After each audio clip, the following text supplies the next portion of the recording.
Ay.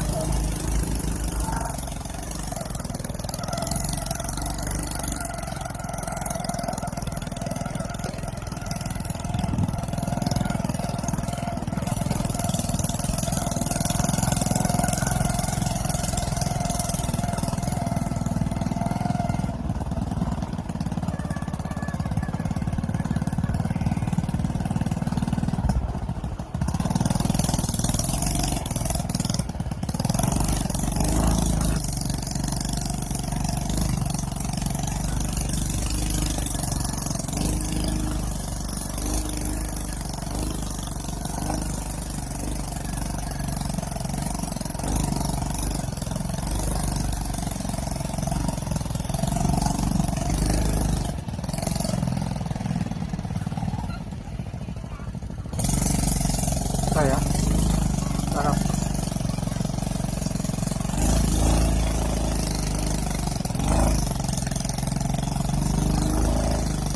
Babaw sir. Ito sa babaw sir. Iyot dalal yo. Sa kabulo.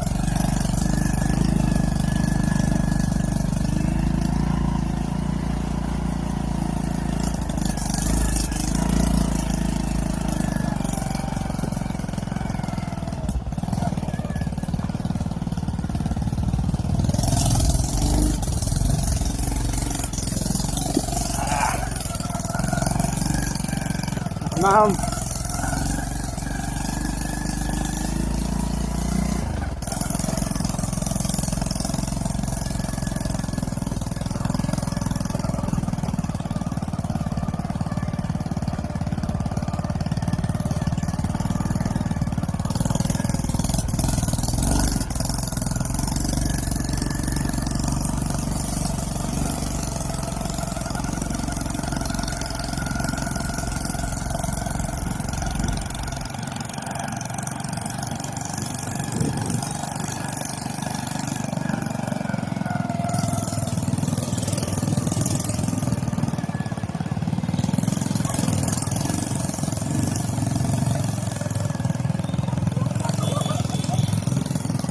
Balik ka John, balik.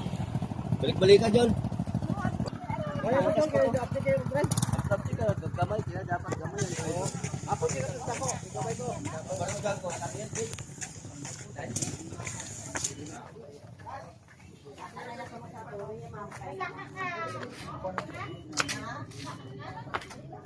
Wala na ko lumat na.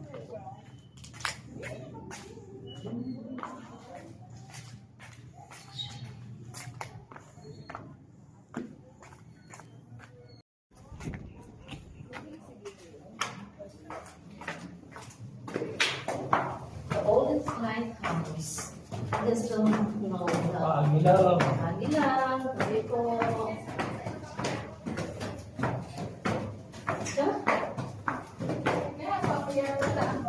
Pangyakot, si Paniguro.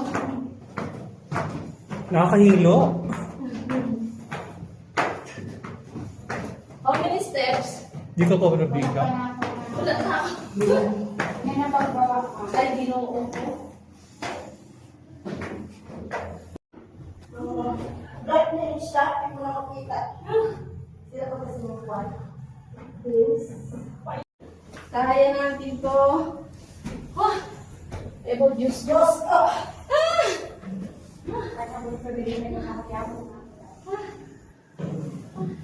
Pwede na sabay-sabay din.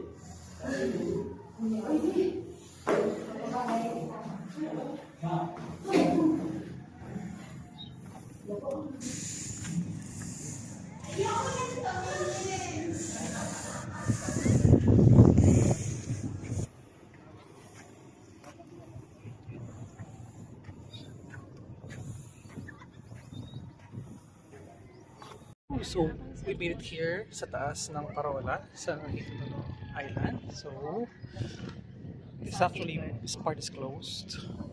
So, this is the restored umbrella portion, and let's go to the corner. Kakalula lang, but just want to share this amazing view. Breathtaking. And this actually gives you a panoramic view of the entire island. So see, so there is this interesting mountain at our back. Yeah. So this is one of the most accessible lighthouse here in our country. So it is centuries old, actually more than centuries old, but it would give you this amazing and spectacular view. So it really gives you this breathtaking view, plus of course the mainland Masbate Island over there, and we have the islands of northern Iloilo, and of course the farther one is Panay Island, and I have here Sibuyan Island of Romblon. So this you would one of the real evidences that Philippines is really an archipelagic country. So this is the Hintertotoo Island Lighthouse.